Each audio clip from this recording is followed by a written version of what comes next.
Sir जी नमस्कार। सबसे पहले आपको डबल बधाई। पहली बधाई इस बात की कि आपकी बेटी ऑल इंडिया बार एग्जामिनेशन पहली ही बार में उत्तीर्ण कर ली है, उसके लिए आपको बहुत बहुत बधाई। दूसरी बधाई इस बात की कि आपने एक पोस्ट फेसबुक पर अपलोड की, लगभग 2 दिन हो रहा होगा। इसमें आपको 2,06,000 के ऊपर व्यूज़ आए हैं और करीब 1700 के ऊपर आपको व्यूज़ आए हैं और करीब 350 के आसपास आपको कमेंट आए हैं। इस पर आप क्या संदेश देना चाहेंगे फेसबुक मित्रों को अपने? बहुत बहुत धन्यवाद। और ये वाकई गुदगुदी पैदा करने वाली सवाल है कि 16 जुलाई 2014 से मैं फेसबुक पर हूँ। और मैं इतनी कहूँगा कि जो सामाजिक एक धारणा बनी है इस कहावत से कि बड़े पूत पिता के धर में, खेती उपजे अपने कर में, लेकिन यहाँ उल्टा हो गया, बड़ा पिता पुत्री के धर में और एफबी पे जो लाइक कमेंट और व्यूअर मिले ये बेटी के कर में। तो वाकई अच्छा लगता है ये जान करके। देखिए, हम इसे इस रूप में देखेंगे और ये कहेंगे कि सरकार से लेकर के आम व्यक्ति तक की धारणा है बेटी पढ़ाओ बेटी बचाओ। क्योंकि होता क्या है कि हमारा जो फोकस होता है सामान्यतः बेटे पर होता है, बेटियों पे कम होती है। लेकिन अब समाज बदल चुका है, तो मैं समझता हूँ कि हर व्यक्ति की एक टारगेट होनी चाहिए कि आप, और खासकर हम जैसे अधिवक्ताओं को, कि क्योंकि जब मैं देखता हूँ मैट्रिमोनियल जब डिस्प्यूट की जब समस्या देखते हैं तो वहाँ पर लगता है कि हर बच्चियों को मेरी तरफ से संदेश होगा कि आप कुछ भी करो, कुछ भी बनो। जैसे मैंने देखा कि गत 3 वर्षों से, जैसे अपनी पुत्री को मैं दिल्ली में रख करके मैं पढ़ा रहा हूँ, लेकिन उसके लिए मैंने एक प्लान सेट किया, बी प्लान। और बी प्लान इसलिए कि जब हम गांव से आए हुए हैं तो गांव की एक बहुत ही अभद्र एक कहावत है जिसको मैं आधा कहूँगा आधा छुपाऊंगा, बाकी लोग समझदार हैं वो समझ जाएंगे, कि 2 नाव पर चढ़ना, और आगे की जो लाइन है बहुत ही अभद्र है। लेकिन उसी को हमने चेंज किया कि 2 नाव पे चढ़ना, एक डूबे तो एक पर रहना। तो जो हमारे नवयुवा युवतियाँ हैं उनके लिए मेरी तरफ से संदेश है कि लाइफ में हमेशा बी प्लान आप तैयार रखें। बेशक तमाम स्लोगन आते हैं सुनने को, लोग कहते भी हैं कि संकल्प में विकल्प नहीं होना चाहिए, लेकिन अगर विकल्प नहीं है, ध्यान रखिए, तो हम लोग अक्सर ऐसा देखते हैं कि सिविल की तैयारी करते करते बच्चे का एज निकल जाता है, बाद में उनके पास कोई विकल्प नहीं बचता है। लेकिन अगर बी प्लान है तो फिर आप हताश नहीं होंगे। तो मैंने अपने बच्चे के लिए भी एक बी प्लान सेट किया कि आप अपनी तैयारी करो, जो बनना चाहती हो आप बनो, लेकिन उसके बाद अगर 1 नंबर से या पॉइंट से कोई पेपर छूट रहा है तो आप डरिए नहीं, क्योंकि आपके पास बी प्लान एक एलएलबी के रूप में तैयार है। और इस बात को जब जग जाहिर किया हमने कि हाँ वो बच्ची का उसका रिजल्ट आया, तो फेसबुक ने जिस रूप में मोनेटाइज किया, न केवल फेसबुक को बल्कि मैं अपने फेसबुक मित्रों को भी असीम शुभकामनाएं देता हूं, हृदय की गहराई से उन्हें बधाई देता हूं कि आपने जो लाइक और कमेंट दिया, जो व्यू प्राप्त हुए, वाकई में उनका ऋणी हो गया। दूसरा सवाल हमारा ये है आपसे, नव युवा बच्चे और बच्चियों में एलएलबी करने की होड़ मची है, उन नव युवा बच्चे और बच्चों को आप क्या संदेश देना चाहेंगे? ये भी सवाल आपका बहुत अच्छा है। देखिए, इस समय क्या है कि बच्चे जब हाई स्कूल इंटर करके निकलते हैं तो उनके पास जो विकल्प है वो कई तरह के विकल्प हैं, आप इस बात को ध्यान रखिए। लेकिन जब वो प्राइवेट जॉब में जाते हैं तो उनका बहुत शोषण होता है। कई बार प्राइवेट जॉब कर रहे हैं, उसके बाद वो पीक पर हैं, वहाँ उसे निकाल दिया जाता है, फिर कोई विकल्प नहीं बचता है। लेकिन जो एलएलबी की डिग्री है वो प्रोफेशनल डिग्री है। अगर बच्चे थोड़ी सी मेहनत कर लें तो मैं समझता हूँ कि उनका लाइफ जो होता है बहुत ही ब्राइट होता है।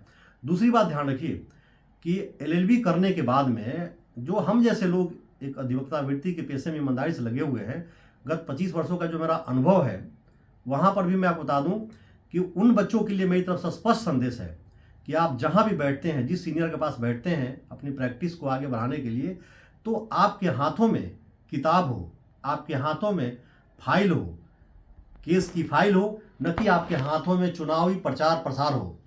वहाँ पर बहुत ही तकलीफ होती है। ये बच्चे जो हमारे न्यायिक परिसर में आए और अगले ही दिन से वो किसी न किसी सीनियर, जो खासकर जो इलेक्शन जो लड़ रहे हैं कैंडिडेट हैं, उनका जब चैम्बर टू चैम्बर आप पर्ची बांटते हो तो आप ये समझिए कि उनके पास फाइल कितनी है और आप अपना भविष्य किधर तय कर रहे हैं।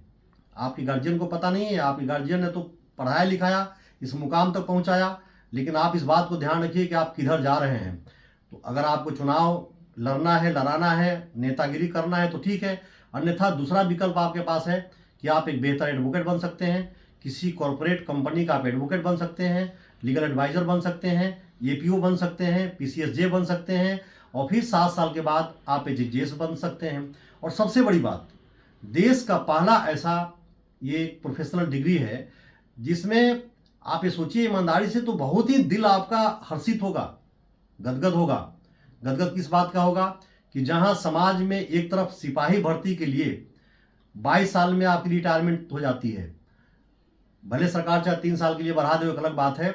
दूसरी तरफ 25 साल, 26 साल, 28 साल में आपको उसके लिए आप योग्य नहीं माने जाते हो, लेकिन एलएलबी करने के बाद 45 से लेकर के 50 साल की उम्र तक आप एग्जाम दे सकते हैं, एचजेएस बन सकते हैं, आप जिला जज बन सकते हैं, आप हाई कोर्ट के आप डायरेक्ट न्यायमूर्ति बन सकते हैं, सुप्रीम कोर्ट के आप न्यायमूर्ति बन सकते हैं।